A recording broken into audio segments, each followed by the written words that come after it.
What are heuristics? Singapore's curriculum focuses on mathematical problem solving. Hence, there's a great emphasis placed on the use of heuristics.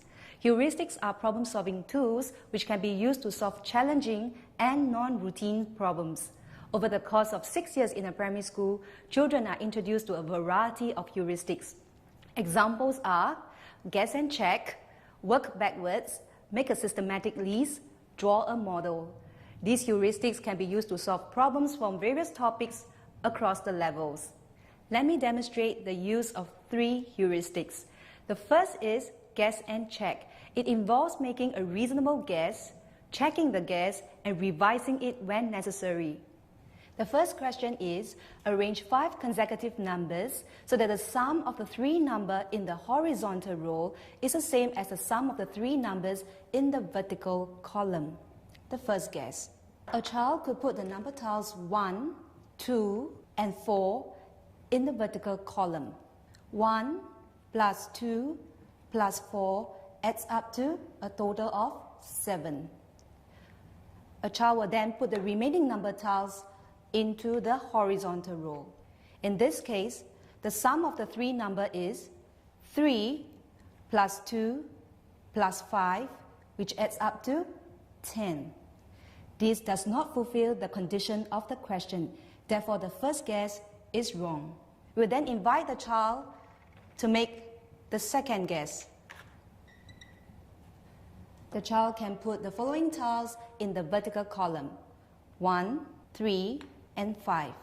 So in this case, 1 plus 3 plus 5, total 9. And put the remaining tiles into the row. In this row, we see 2 plus 3 plus 4, which also gives us the same total, 9. Therefore, the second guess is correct. The answer then would be 1 plus 3 plus 5 is the same as 2 plus 3 plus 4.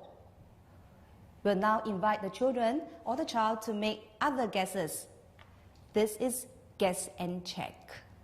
The second heuristic is work backwards. It requires a consideration of the whole problem in a reverse order.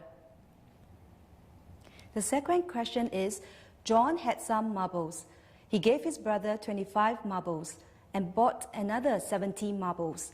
If he had 168 marbles after that, how many marbles did he have at first? So John had an initial number of marbles. After he gave his brother 25 marbles,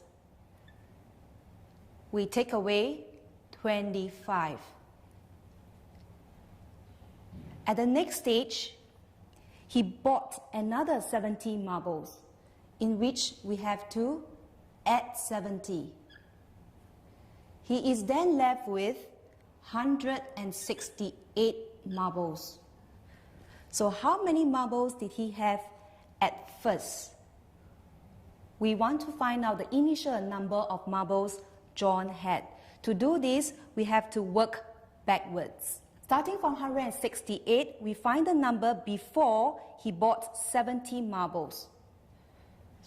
So we use 168, take away 70, we get 98. So to find out the number he had initially, we have to include this number of marbles he gave away. So the second step would be 98 plus 25, which gives us 123. So John had 123 marbles at first. This is working backwards. The third heuristic is make a systematic list. It is an orderly arrangement of data. Question 3. Mrs. Lee earns $3 for each t-shirt sold. She earns an additional $10 for every 20 t-shirts sold. How many t-shirts must she sell in order to earn $350? We can solve this by making a systematic list. We can label the table, number of t-shirts sold, and the amount of money earned. First, we compute the amount of money earned by selling one batch of 20 t-shirts. In selling 20 t-shirts, it will earn Mrs. Lee 3 times 20, which gives us 60. Since there's additional $10, we add on $10 to $60 to obtain $70.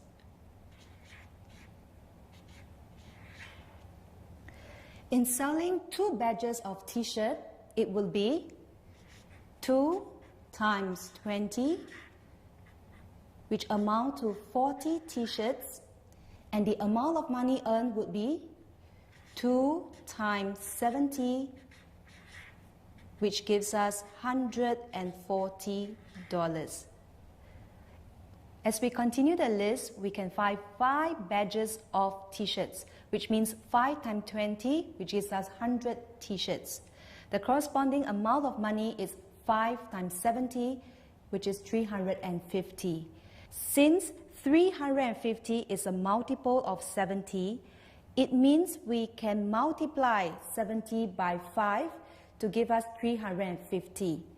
And in order to get the corresponding number of t-shirts, we can multiply 20 by 5 to give us 100 t-shirts.